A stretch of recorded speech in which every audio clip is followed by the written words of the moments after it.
And good Wednesday evening to you all. It is 8 p.m. Central Time once again, and we are at Atrocity Press Live. Tonight we're going to be going over the Mary Machinegun IndieGoGo, and we're going to go a little bit deeper into some Human Hunter stuff. We've got some pretty sweet covers to reveal and some other interesting things. But first off, let's bring on co-host extraordinaire Johnny Reed himself, chomping on some bubble gum or something. Oh, it's always the chewing gum. Chewing gum and red licorice is what I live off of. If you guys want to help us out currently, you can drop by the Atrocity Press store at atrocitypress.com. You can buy a couple t-shirts and some of the old Mary Machinegun books.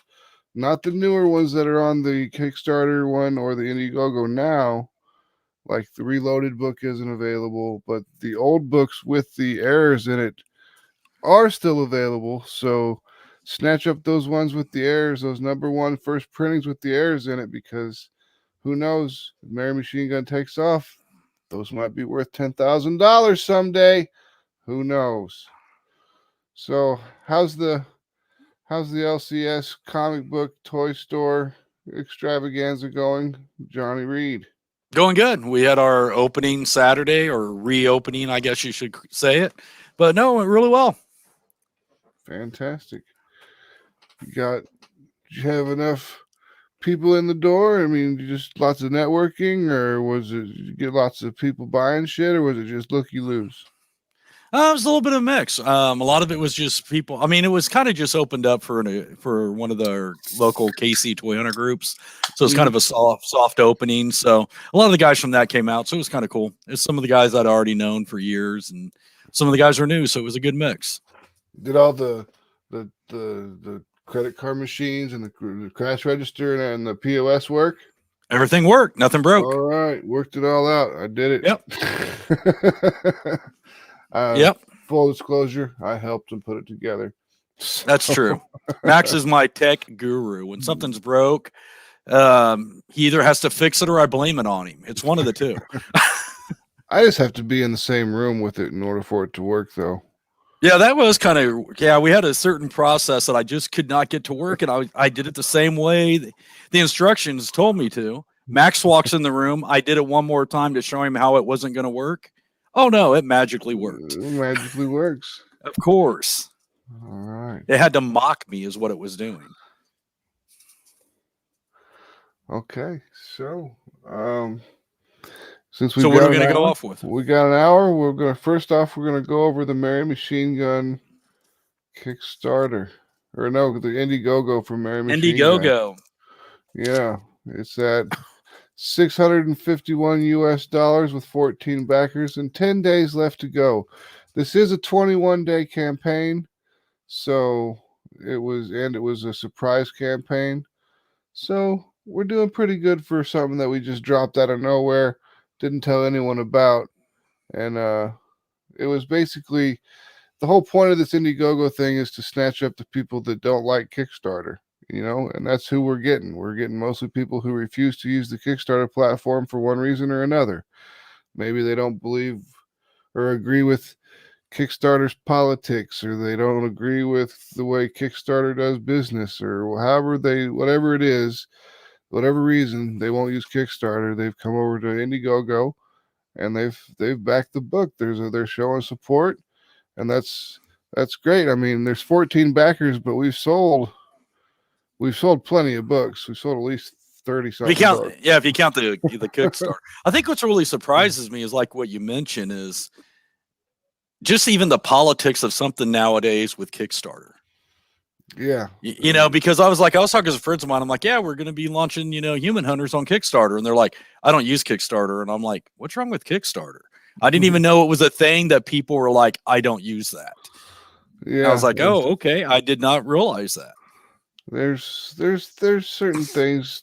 They've kicked people off the platform. They've done certain things that a lot of people don't agree with, but I've never had a problem with it. You know, unlike Facebook, which I still can't stream to Facebook. I was able to stream to Facebook for, I don't know, 10, 15 seconds. And then a thing popped up that said that the suspicious activity was going on my account, and I had to change my password and all this stuff. And I was like, just from doing a live stream? That's weird. Pretty All right. extreme. We got Philman X in the chat saying, "Yo, Atrocity Press peeps, Max and Johnny, what's up? What's going on, Phil?" I see that. Good, Hey, good to Phil. see him there. He's working on a cover that we've got for Mary Machinegun issue 3. All right, so There's going to be an issue 3. oh yeah, there's going to be 4 issues on this current story arc. There's 4 issues. So we've got them all written.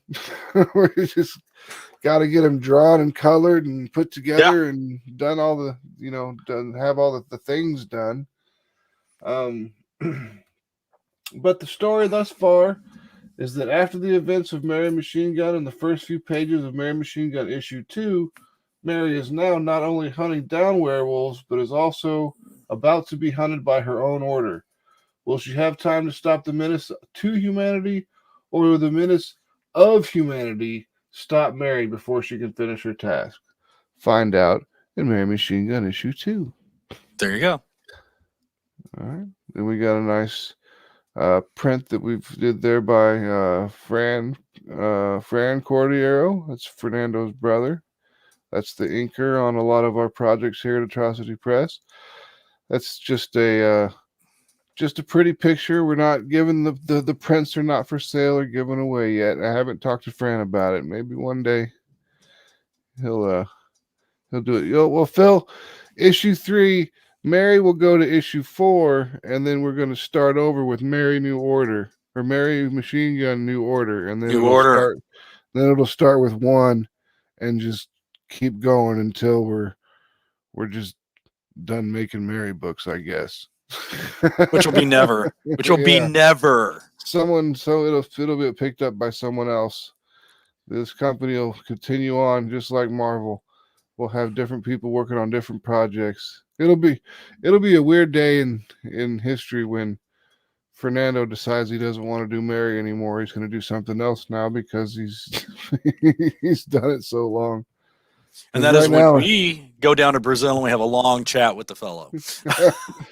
Because right now he's really protective of the character. He's like, only I will draw the Mary pages, and I'm like, I understand. That's fine with me, dude. You can do that all you want. Well, and that's like, just keep that philosophy forever, and we'll be good. Exactly. Mary is a member of the Templar Order, which is not the Templars of reality. It's our own version of the Templar Order, who's tasked with hunting the supernatural in order to keep humanity safe. After destroying a vampire, she is tasked with going undercover in a small town in Kentucky, this time to hunt an entire pack of werewolves. While she conducts her investigation and hunt, she finds herself surrounded not only by the evil of the supernatural, but the most evil creatures of all, mankind itself. Will she be accomplishing her mission, or will she fall under the spell of evil that seems to permeate humanity to its core? And then we got some preview pages here of pages 1 through 7. We always give out 1 through 7. This has got Mary headed to the well, 1 through 7 with this page count, because that's one thing, full disclaimer, this is not your normal 24-page book. Yeah, this book itself, this is 42 pages. Yeah, it's almost double what a normal comic would be. Yeah, it's almost a double comic. And there's no ads. I mean, there's ads, but they're only like at the end of the book and stuff. There's not ads taking up pages in the middle. Those 42 pages are actual comic content. Yes, 42 pages of comic content. But unlike other distributors where it's 42 pages and 23 of those are ads. Yeah, exactly. How many times can you see the same ads over the same things over and over and over again. But comics have always had the same ads. It's been Hostess forever. I mean, ask Rick Stacy. He'll tell you all about Hostess in comic books. Oh, granted. But you know what? I do remember back in the day when I was younger, and I'm going to date myself a little bit. I remember when it was so cool that you could actually read a comic and you could like send off for action figures. Mm-hmm. Or they'd have stuff in there, you know, the old Migos, and then they'd have stuff for the Kenner Star Wars. And it's like now it's just like advertising either other books or something that's not even always a related topic. Yeah, something not at all. I mean, they have. I don't know exactly what ads are that I'm trying to think of ads that I've seen. Usually, it's just ads for other books. A lot of times, yeah. But I mean, it'll be like this doesn't really happen, but you'll be reading something like Spawn, something's kind of hardcore, and then there'll be like a My Little Pony ad in the middle of it. Oh, of course. You're like, what? Come on Yeah. now, know your audience. Advertising's crazy. But anyways, Mary jumps out, stops the hijacking, puts an end to it, cuts herself free. Charlotte, who set up the hijacking, is pissed off because she got away, and they run to the chateau where they're going to conduct the hunt from. No, that's one thing here. That is, I do have to talk about the artwork because I love the way they did that chateau. That looks so good. I know Fernando can draw some awesome buildings. Like in the first book, he did the big church where the cardinal lives. Yes, and it's just like I'm like, dude, this must have took all day to put together because there's just so many little details on the arches and the pillars and everything. I mean, and that's this with the windows and the turrets. I mean, it's great. I really like it. Yeah, need to bring them in to start drawing some role-playing game references for people. For us, there you go. Exactly. This is what the place looks like. Yeah. Okay, but she tells them that they got waylaid, and a couple of the guys decide that they're going to go out and hunt down the bad guys. And they're going to do the manly men thing. Yep. And Mary and Charlotte have to have the dinner with the guys before the hunt. Charlotte tells Mary that she's got a group of bandits out there that they're going to attack the hunters. So that Charlotte could hunt the werewolf. And Mary's like, you wouldn't do that. And she's like, of course I would, because I'll do whatever it takes to get into the order. Because Charlotte she's royalty. She's a Bonaparte. She believes that by her bloodline, she deserves to be in the order. It doesn't matter how she gets there. She's the ultimate mean girl. Yep. Yeah. and Mary is the ultimate little good girl. She doesn't do any of the bad stuff.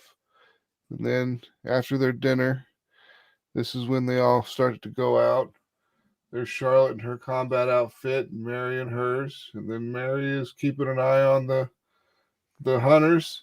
And then, but once again, you do have to point out that architecture. I really like that arch. Yeah, you know, it wasn't just like a door and then walking out of. You know, he really got some good, detail. And if you look really closely, the arches are eyeballs, and this tree here does a skull. The outline of a skull. You see how you see the skull in there, so it kind of gives you the idea of death without actually showing the death, which was done by Fernando during layout, which was just, I loved it. It was just fantastic, dude.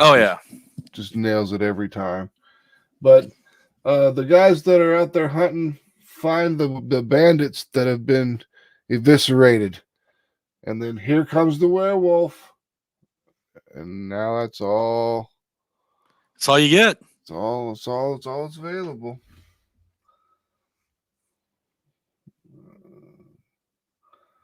Then we got Mary on. Sorry, I got an email there. It just kind of confused me what it was, and then I just realized you can get Mary on digital for $10. It's the issue number 2 on digital for $10, or for $20 you can get both digital copies of the Reloaded and Mary issue number 2. So you get Reloaded is 32 pages, 36 pages. And this one's 42. So you get like Get a lot of 70, content. yeah, 78, 70 something pages of content. So you're doing pretty good. And we'll skip over these for now because I know who did what. Now we see the bigger pictures. This is the cover A by Fern Cord, the interior artist for Mary Machinegun. One of the super sexy covers that we've got. I like how he loves to use different light sources in his art and use those reflections off of the person or the subject that he's got in there. All the reflections of the candlelight off of Mary are just amazing.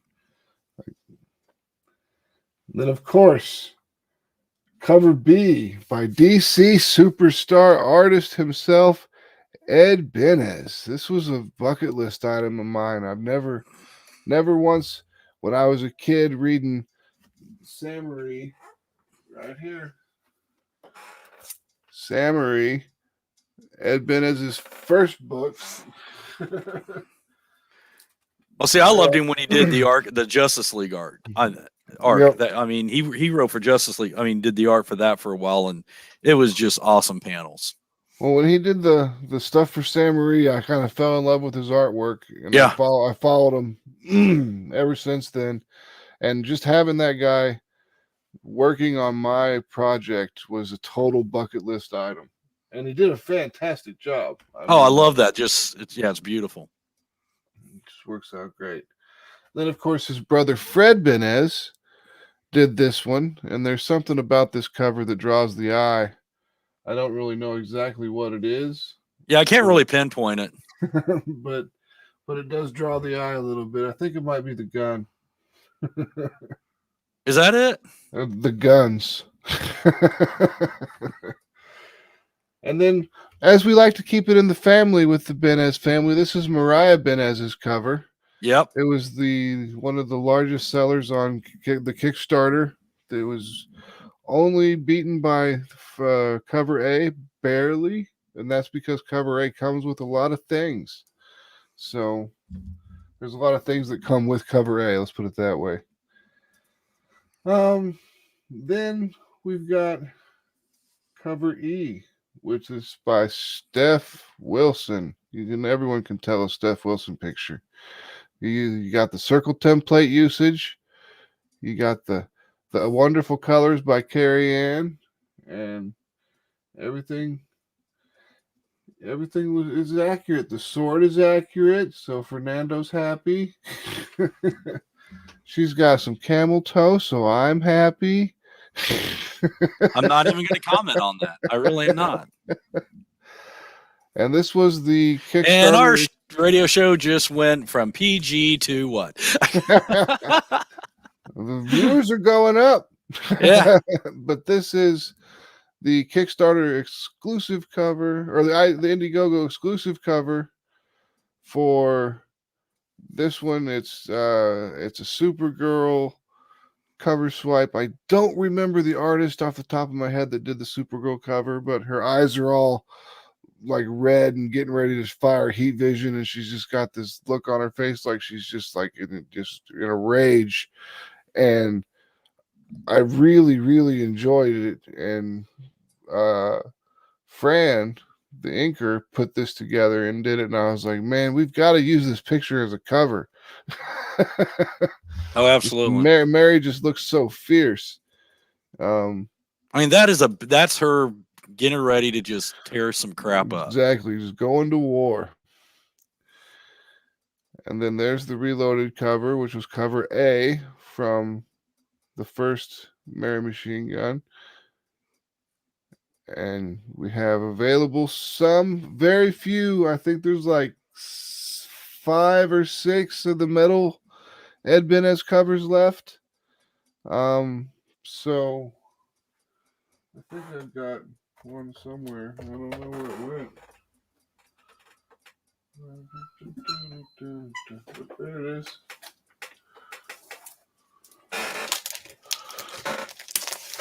I'll put myself up on the on the Jumbotron. Yeah. Look at that. Look at that. Look how reflective that is. You can see all the stuff. All the things you're not supposed to see behind me. Oh yeah. Back up a little bit. I mean, it's just Beautiful. amazing. And the the colors and everything on the inside, everything looks, the interior art, fantastic as always. I mean, this is not a book that you will be disappointed with purchasing. I can guarantee you that.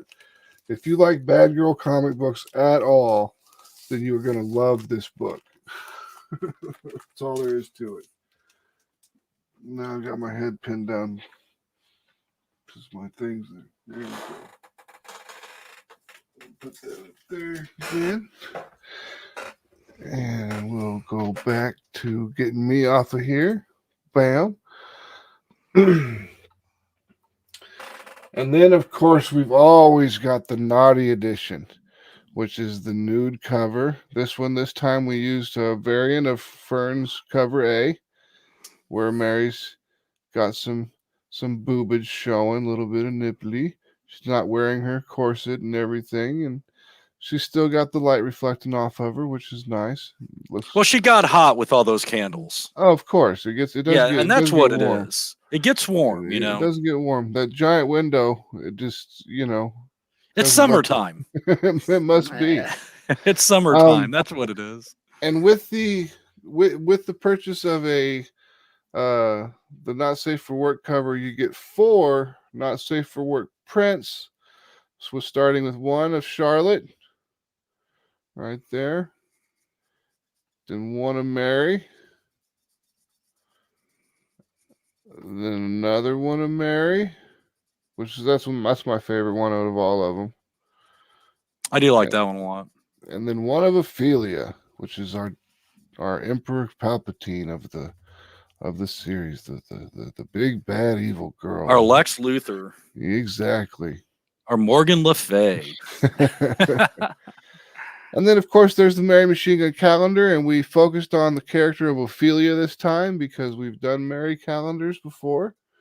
All of the months have fantastic ones. We've got this January nice black outfit going on. February's kind of got a slave Leia thing working for her.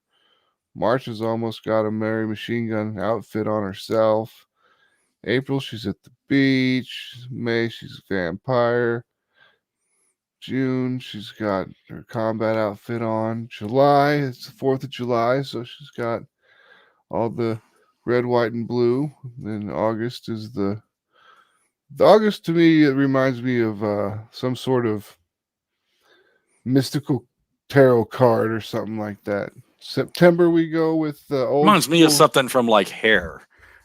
Long, beautiful hair. A little bit of 60s going on there. Classic pinup pose. October, we've got our witch. November, we've got that picture because that was a real popular thing for a while. There was a lot of models that were doing the barely covering it up with their underwear. And I have this picture without the underpants existing, so I don't know if it'll ever be released, but I have it. And then, of course, the Christmas time, which you're always got to have them getting ready for Christmas. We wholesome calendar for the kids. Exactly. Yeah. Safe for work depending on where you work at. That is true. And then the Mary Machinegun stand-up, which exists and is right here. Yeah. And I've actually got a few available sitting right over there. So if you order one, depending on how many get sold, you may not even have to wait for it to be printed. I might be able to ship it out to you super, super fast. Then we've got the full Mary, which includes the Mary Machinegun cardboard stand-up. It gives you the desktop calendar. You get physical issue number 2, cover A. Physical issue of Reloaded, which was issue number 1 with the re-letter, which it's really a director's cut, is basically what it is. And then you also get the digital versions of both as well. We always give away the digital versions if people buy the physical version, because I always thought that was cool how Voodoo would do that. You would buy a physical version and then you could like put in your code and have a digital version available to watch. Thought that was cool. I wish they would do more of that. And then the stretch goals, we've got the Mary Machinegun bookmark, which is done by Adri Tavares. Trading cards 1, 2, and 3, the Mary Machinegun poker chip, and then the Scarlet poker chip. Here is the bookmark by Adri Tavares.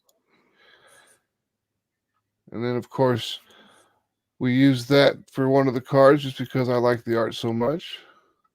Card number 2 with Charlotte. And card number 3 with Ophelia and her war mace. And we do print with Comics Wellspring because they are some of the best customer service that I've ever dealt with in my life, especially when it comes to printing.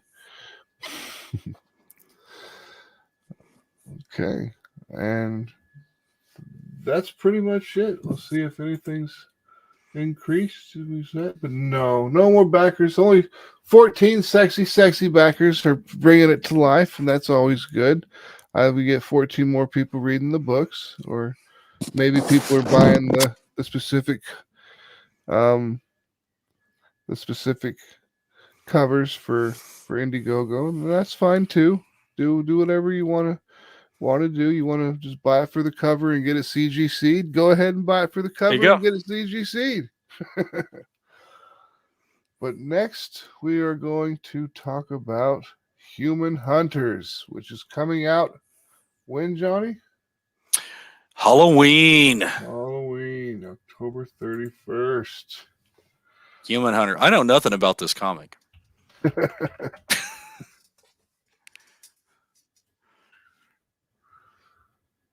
Human Hunters. Our preview page. We got $27. Or excuse me, 27 followers. We got 27 followers that have clicked notify me on launch to let you know when it happens. So give me the lowdown about your elevator pitch. Give me the couple elevator pitch. Basically, I've always been a fan of the Universal monsters and the monsters and the Hammer horror. And the one thing I've noticed though is when you see these characters and they get reimagined, they're always reimagined, embracing the old world, which granted is a part of them. But to me, I've always thought, like, if you have a character around for centuries, it wouldn't be like they wouldn't know modern time. I would think it'd be quite the opposite. They'd be probably the smartest one in the room. Yeah. So, they've been around to see the dawn of age. Like our main character is Radu. He's kind of he's our leader. He's formed this band. Basically, it's Hannibal. Yeah, Hannibal. This is Hannibal. This is the A team of sexy monsters. Yeah, it's the A team of immortals, and basically, just a little insight to his backstory is, he's actually kind of getting tired of, it's kind of that immortal thing. You live forever, but all your friends and loved ones die. So he kind of brings together a group of immortals. And it's kind of what he does. And kind of the whole idea of Human Hunters is that these are fabled monsters. These are characters from Bram Stoker's Dracula. It's characters from Mary Shelley's Frankenstein. And we don't change anything of the literature or the lore that was created by these authors. Because for me, I really think it's sacred not to change something that someone else created. Bram Stoker created Dracula. I'm not going to change that. I might want to take a piece and do like a future story on it, but who am I to change somebody that's so great at literature to have a book that's been around for how many hundred years? Yeah. So basically, you know, just to give you a little insight, because we've shared the first 7 pages. One of our main characters is Christine. If you read the Frankenstein novel, basically the end of it is Dr. Frankenstein is basically tasked by the monster, the 9-foot Frankenstein monster, that he wants a bride. Oh, there we go. And this is kind of setting up this first page. He says, I need a bride. I want a mate. Well, in the novel, Dr. Frankenstein gets the pieces together. He gets the parts of the body. And at this point, he's already moved out of Germany and he's in Scotland. He's in the Isles out there. And he decides his conscience just can't do it. He's like, I can't create another creature. This monstrosity of 9 foot, you know, and then what happens if they create children? You know, he starts having all this, you know, conflicting moral dilemma. So in the novel, he takes all the parts, he takes the body, and he casts it into the ocean. And in the book, it just into the sea. And they describe it, you know, that it's during this thunderstorm. Well, Universal had their own little twist when they wanted to create the bride, and they did a whole movie where he actually made her.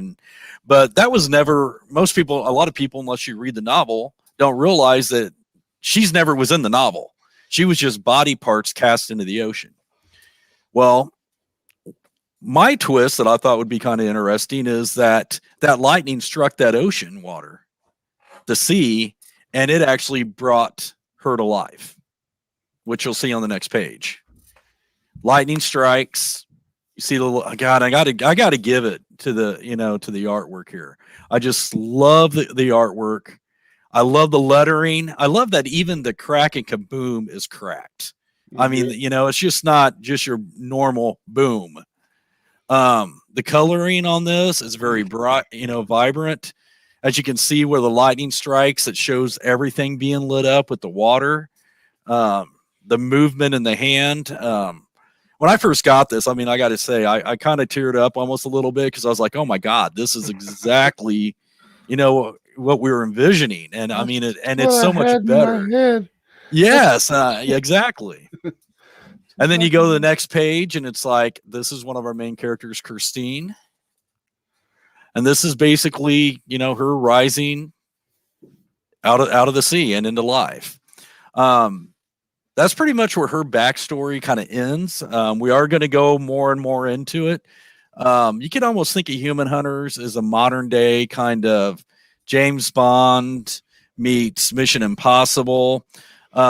The real true idea of it is to take these characters that are, you know, that we've all grown up with, vampires, werewolves, mummies, and what would they really do in the modern world? You know, in this case, you know, they are portrayed as monsters all these years, but when you really think of it, it's us humans that are the monsters. We do so many terrible things. You know, you have, you know, rape, murder, pillaging. You know, now one of the biggest problems we face in today's society, you know, is human trafficking. You know, that it's rising the numbers every year. And what would these characters do? And in this cases, they've kind of joined together and they said, we're done. We're sick of it. We're tired of being hunted. We are going to hunt ourselves. And they are now going to hunt the worst of the worst. They are going to go after these terrible creatures that are basically plaguing humanity. And they're going to make them actually fear them instead. Yep. But the first issue is a little action heist issue, I would say. Yeah. Because in the next page, we go from Christine in the rain to her flashback. To her hanging upside down. Yes. Inside of the art museum. And if you can actually tell, I don't know if you could tell, but these paintings are upside down. So it lets you know that she's upside down. And this is Cleo, who is our just go ahead. Computer tech. Yeah, the computer technician. She's working on this computer, and she's claustrophobic, so she doesn't like to be in the mechanical tomb any as long as she has to, but she's also a supercomputer genius, so they have to bring her along with them to make things happen. And that kind of goes with the philosophy of like you take this character and you see a lot of different, interpretations, and they're like, what is a computer? What is a phone? And in this case, it's like, no, I helped develop the internet. It's like I was there when it started. I'm the smartest one in the room. Exactly. And that's Cleo. She is the brains upon the brains. Just for some insight, she speaks like over 30 languages. And that alone gives her an insight that most people don't have.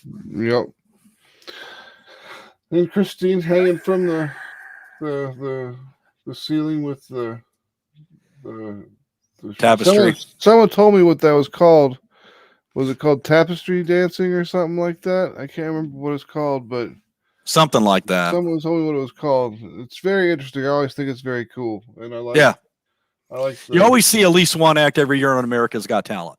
Yeah. There's always somebody that does it. Yeah.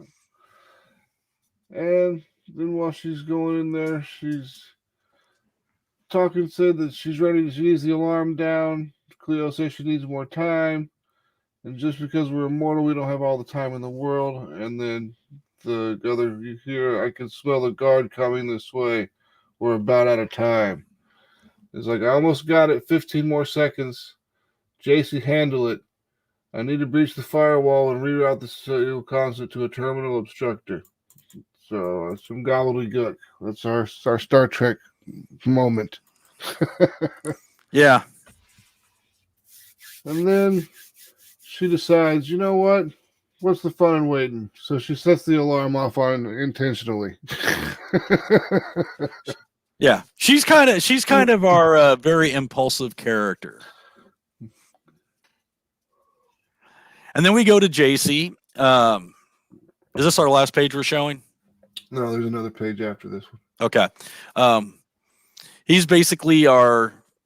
Let's go ahead and go to the next page, and that'll probably give it away. Right. Yeah. JC is our actual werewolf. In our lore is a little bit different. Werewolves are immortal, and from the moment of their first change, whatever age they are is where they stay permanently. And this is one of those things you'll find out little by little. The good thing about JC, he's Native American, so we're going to be having some Native American culture coming into there as well. The one thing I do like about the book Human Hunters, just personally, that is we've really tried to make it more of it's not an American book. It's not, it's a world international book. All the characters are from different countries, different points in time. So it really gives us a great landscape that we can play around it. It's a super cool sandbox because you can take, and the characters will have internal conflicts between themselves just based on their own personal time frame and what they've been doing and what they believe in, and it'll cause some nice drama. It'll be a good. And their own flaws. I mean, like Cleo, she's claustrophobic. The reason of that you'll find out, through future stories. We're not going to give everything away, of course, in the first, story arc, and that's the beauty of it. But we've really tried to say, they're not just monsters; they're real people. What are their flaws? What are their strengths? And why are these guys together? And what are they going to do? And that's the fun of writing it, I think, and, me and Max, we sit down and it's just, we dive in and it's like, hey, what are we going to do with these characters next? And this is a comic, I plan, I hope it's going to be around for a long time, just like Mary Machinegun. I know I've already got about 8 story arcs planned out ahead already on this one. Yeah, you've got plenty. Yeah, I do. I mean, and that's one thing, just like you guys know, this isn't going to be, when you guys see this and you're like, hey, what's going on with this Kickstarter? I don't want to just wrap up in one comic and gone. No, we've already got, several issues already written of Human Hunters, and this is something that get in now. Jump on that first issue because we're planning on having plenty more coming down the pipe. Oh, we've got there will be more coming out. I mean, Yeah. Next year for Atrocity Press is going to be huge. We'll have Yes. Mary Machinegun 3 and 4, and maybe 5. maybe the trade paperback. Right. Maybe the trade paperback for Mary Machinegun and that first story arc.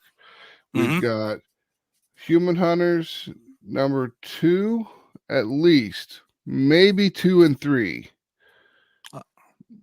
I would say probably in the whole year of next year we'll probably have 2 and 3 of Human Hunters. I would imagine. I'm hoping so, but we've also got Love and Death coming out, and we've got Grimm coming out. So we got Teenage. Oh yeah, Teenage Ninja Bimbos versus Zombies from Deep Space. We've got that's like 6 or 7 IPs that are coming out next year. We've been toying around with going ahead and picking up, and you and I, just to let the people that are listening know, we have talked about Neo Tokyo issue 2. For those that did buy the first one. Neo Tokyo issue number 2. I'm thinking about making Neo Tokyo an annual because I think it would be cooler as an annual because it takes a lot of time to come up with the nuance that I really want to have in Neo Tokyo with how the intrigue between the political corporations, because corporations run the politics of the world in Neo Tokyo. Oh, are you sure it's not this one? Yeah. Just to clarify, I mean, it kind of you're sounding a lot like just what we're living in. Well, I mean, it's a little more direct. Each corporation has, depending on how many employees they have that so many X amount of votes. Yeah. And then they all meet together in Parliament and vote out all their problems. So the bigger corporations always have the bigger say in what's going on. And of course, the bigger corporation is things like Morse Medical, and then I made like Arasaka Technologies, stuff like that, or Sakura Technologies. I don't. And Phil says Johnny's not wrong. Corporations do run the world. Thank you, brother. So on this Human Hunters thing, we've got a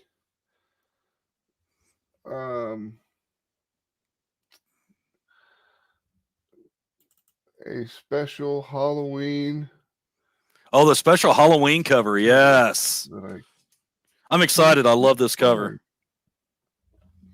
It's actually one of my favorite covers that I think we've got out here. I wouldn't lose it. And now I lost it. It was in that folder. Here it is. So let's go ahead and stop sharing that and start sharing that. Yeah.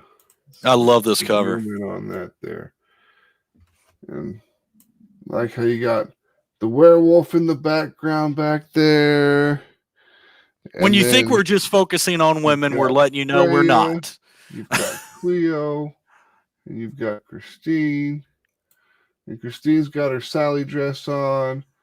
Cleo's dressed like an Egyptian goddess. ISIS. Not ISIS, the organization, but the goddess. Yes. Which is now owned by DC. Freya's got the witch outfit on. Yeah. And then of course you got your pumpkins, and then written Candles. by Johnny Reed, Max DeVille. Johnny Reed's the main brain behind all of this. So, and this cover itself is the Halloween cover. So I can't believe it because it's so good. I know. So good.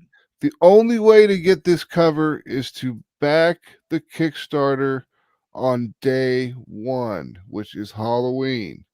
Yep. We're gonna fire it up on Halloween. I mean, I think technically it'll probably roll over into the day after Halloween, because I think it's available for the first 24 hours, and we won't Right. start the Kickstarter until like 6 p.m. or something, or maybe even a little later. Just depends on the trick-or-treating situation for the children. Yeah, for the children. Sure, Yeah, Max. yeah, Yeah. Sure. for the Yeah, that's children. it. Yeah, yeah. We never take any of the kids' candy. No, dad tax. Yes. Yeah, we went to this is a quick side story. We went to the trunk or treat for his school today, and I was sitting there and I was like, if you get a Jolly Rancher sucker, it's mine. And the guy sitting next to me that was handing out candy, he was like, oh, you want a Jolly Rancher sucker? Here you go. Nice. And I was like, asking ye shall receive. That's awesome. Hey, don't forget, Max, side note, Boo at the Zoo for Kansas City people are this weekend. Yep. Boo at the Zoo is this weekend at the You Kansas want City Zoo. a safe place to go get some candy for the kids that are safe. We go every year. Yep. But the first 24 hours, this cover will be available, and that is it. It is the first 24 hours, and that is it. However many sold is however many get sold. See, that still just blows my mind because that's just such a wonderful cover. I know, but I think people will. I think people will agree with you, and it's a great incentive, yeah. And jump on and grab a hold of it, because yeah, I know I mean, if I wasn't going to end up with, like, hundreds of copies of these things, right. I would buy it. Oh yeah, I'd buy that one in a heartbeat. I mean, yeah, I love that cover. I really like the Sally dress. I think that was very, very smart and tricky of Fernando to do. That was very. I like the Cleo. Done. Yeah. I wonder why. Well, I like her. I don't know. I can't say anything. I love all three of them. I mean, they're awesome.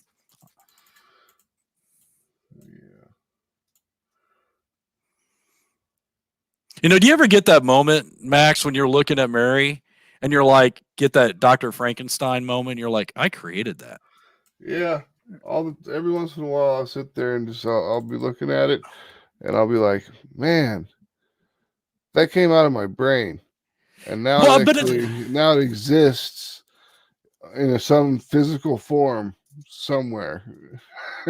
Well, and that's it. You look at that character of Mary Machinegun. You take Charlotte, and it's like they did not physically exist. They were nothing until you breathe life in it. Yep. And I just think that's so awesome. I mean, just, the fact that, like right here, you go behind me, here's a Mary Machinegun. You did this. Yeah. This is out of your brain, and it's just so kick ass.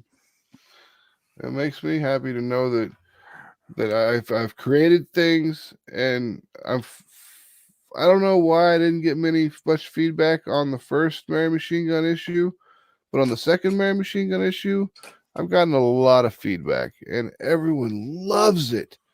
I mean, everyone's like, this is some of the best indie writing I've ever seen, and, making my head just swell up 10 times the size of what it needs to be. But, I mean, I know it's that little Grinch moment where it gets bigger and bigger, like his heart. I mean, I know I'm not a trash writer, but, I mean, I don't think I'm the best writer in the world. I mean, having you come on has definitely improved the writing. I'll have to say that, being able to have someone to bounce our ideas off of, and you come up with things that I don't think of, and I come up with things that you don't think of, and it works out really well. I think that's where it's funny where, talking to just about our writing style and you and I writing together, because originally, you brought me on, you're like, hey, can you edit this book? Which just kind of morphed into, that was almost like my, test subject or something.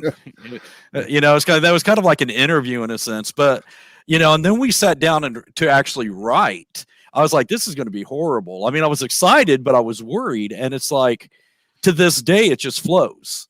And it's like, there's so often, and a lot of people can talk about it, finding that, there's people to write with, but it's like, even today, me and Max are working on, another Mary Machinegun script. Yep. And, No spoilers, just we were working on it. And it was just how many times did I start to say something and you're already typing it? Yeah. And it's just like it happens quite a bit, and it's really cool that, that we have that connection to do that. And then, and then we were like, hey, I got this idea for Human Hunters. And you're like, yeah, go forth, write it. And I was like, I'm not going to write it by myself. We got a good thing going with Mary. You're going to help me with this. I'm like, don't leave me out and dry, And then, of course, Max brings me the crazy idea. Hey, I got this idea for, teenage Ninja Bimbos versus Bimbos. Zombies from deep space. And I was like, well, number one, with the name in itself, you didn't have to tell me what it was about. I had it all right there. But even when we sat down to write that, it really flowed naturally. And, and it's a lot of fun. And I make a joke when people ask me, they're like, who are you writing comics with? I'm like, the other Russo brother, But it is good. I mean, because Mary, this, and you'll call me up and you'll be like, oh, I got this great idea for Mary, and we got to do this and we got to write this. And I'm like, dude, where is your mind going? And it's just like, but it's beautiful. It's just beautiful, wicked, crazy. So yeah, it works out. It works out really well. I mean, Human Hunters, it's gonna be good. It's gonna be probably definitely be submitted for some consideration to some other publishers, probably to some awards. Really? I mean, we're gonna do that. Yeah, okay. I think we're gonna do that this year because there's no nudity in the book. I would say because of the language, it's probably a teenage rated book. Nothing worse than Vampirella. I mean, Vampirella is probably a little more hardcore than this book. But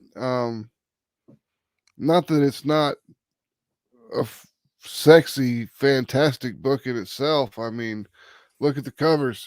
You can tell that it's definitely got the sex appeal down. Well, I think the one thing that we do a little different in Human Hunters compared to Mary, Mary is very female oriented. I mean, we have some strong male characters, don't get me wrong. But with Human Hunters, when you get into the book, we have the male characters are just as key as the females. We have a very nice blend. I mean, you got, long-haired Native American werewolf. I mean, come on. And when you get in there, you're going to see some of the other characters in issue 1 a little bit. You get to, see Victor and meet him. We do have Dr. Juan, which is, kind of our in-house, just a little spoiler. He does a little bit of the voodoo doctor. Yeah, so we got a little voodoo doctor. I mean, so it's a good mix. We can give that out. I mean, let's see. I got this here. I'll use this one. Well, we got the main cover. I mean, that main cover, if you want to blow that one up, that's got all the characters. That's what I was going to say. I was just going to use this picture of it. Yeah. Yeah, because there's our doctor with the top hat. There's the doctor with the top hat right there. And then there's Radu. We got Victor over there on the side. Victor's on the right side. And then we've got Christine down here. Christine. Cleo is in the pink dress. Correct. Freya with the blonde hair. Mm-hmm. And then JC in werewolf form. Yep. And to let these aren't all the Human Hunters. That's something to let everybody know. There are other members that down the line you get to see. There's some that'll come and go. They're like in the, kind of like a warrant officer. You'll see them for a mission and then they'll be gone for another 100 years. But we got a lot of plans to bring in a lot of the old classic mythos in a modern day and really see how these characters work modern day. That's going to be the coolest part, is being able to take someone who's older and be able to move them into nowadays. Yes. And kind of like, what was Cleo during doing World War One? What was Radu during doing World War Two? Yeah. And we're going to tell some of those stories. Oh, yeah. And that's what's so great about this landscape, is being able to do that. we're not trying to copy or anything, but I mean, it does kind of give you that little bit of a Highlander feel, Yep. where you get to see how that character is. But I mean, you can, when you're doing a book about immortals, you can't get away from that. You're going to have flashbacks. I mean, you're going to want to know that lore of what makes that person today is what they went through in their past. 2, 3, 400, 500, 600 years ago. Yeah. Yeah. And I mean, and tell you the truth, I think it's issue 4 that we are going to give our first kind of, besides the little one of Kirstine that you've already seen, we are going to do an actual origin is our plan. We're going to do an actual origin story. Yeah. Which I'm excited for that one already. I mean, it's terrible. Issue 1's not even out, and I'm already hyped up for issue 4. Well, that's good. It's good to be excited for things in the future. I mean, because I know it's coming. We're already 5, 6 pages into Human Hunters issue 2 with the pencils and maybe the inks. I'm not sure if the inks are. Well, it's already written, yeah. And I mean, right. I know the pencils are done on a couple pages. I think. First 5 pages. Yeah. First 5 pages of issue 2. Actually, if you look at our artist on that one, he dropped the first couple pages out there on Facebook. Oh, well, there you go. Yeah, Mateus actually dropped the party room pictures out there. Look up Mateus Duarte, and you can see that double page layout. And we talk about Fernando, of course, because he is the art director and he is the main artist on Mary Machinegun, and he does a lot of the prints and the covers for Human Hunters. But Mateus is actually the interior artist. Oh yeah, Mateus, and he's beautiful. I love his artwork. Dude works great. Him, Fran Cordiero, Fernando's brother, who does the inks. Oh yeah, he just knocks it out of the park every time he does the inks on it, and then colors. The colors is, give me a second real quick. I've got it. I made sure to write it all down because I know we've got new guys. Okay, so you're used to all the the Human Hunters colorist is Adam. That's Adam. Yeah, yep. Adam's doing the colors. Well, and we can't forget our letter, the SK. Yeah, and SK, because I got to tell you, he's killing these letters, and just it gives you that Batman feel of the old series sometimes. Yeah, I mean, awesome. And I love it because he does all the masking and everything all by himself, and he gets everything in there. He takes the time to make it look good, and he's so easy to work with. Yeah, he's so laid back. I mean, that's one thing I've noticed. I know you've worked. I've never worked with him till Human Hunters, but just I'm like, hey, can you tweak this? Can you tweak that? And he's just so open to like, oh, that makes sense. Yes, let's go knock that out. Let's change this. He's like the nicest guy to work with. Actually, our whole art team. I mean, I got to tell you, I got to hand it to Fernando and Mateus and Adam and all of them. I mean, they Fran, Alex. I mean, we got one of the best teams in the world, and I hope I hope we can all work together forever because that's just the one thing. It's like it really feels like a family, and these guys are just their artwork is beautiful. Yeah. And with that, it has been 1 hour, and that is Atrocity Press Live. So, Johnny, where can people meet up with or check you out? Check out your stuff, your store. Well, if you want to check out my, you're going to find me now at my physical store, Brute Squad Entertainment in Kansas City. You can find me on Facebook. I'm getting Instagram built this week. I am a little bit behind on that. And then you can find me on Facebook, just Johnny Reed, JOHNNIE. I got the weird spelling. On Facebook, Instagram, I'm out there. Just do a search for me.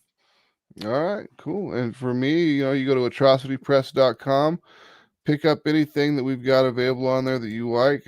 Maybe some hats, beanies, t-shirts, prints, older Neo Tokyo books, older Mary Machinegun books. We've got it all out there. You can also find us at Mary Machinegun pretty much anywhere. Twitter, Instagram, Facebook. You should work with that Mary Machinegun. You should be able to tag us and jump over there. Or you could just look up Atrocity Press Comics. That's our group, and that's much more active and gets more engagement just because Facebook doesn't throttle it nearly as bad. But right, And then, so thank you all for coming by. Thank you all for watching. I hope you Thank guys you, have Phil, for your notes, by the way. Yep. I hope you guys have a wonderful evening. And just remember, keep on trucking. Nice.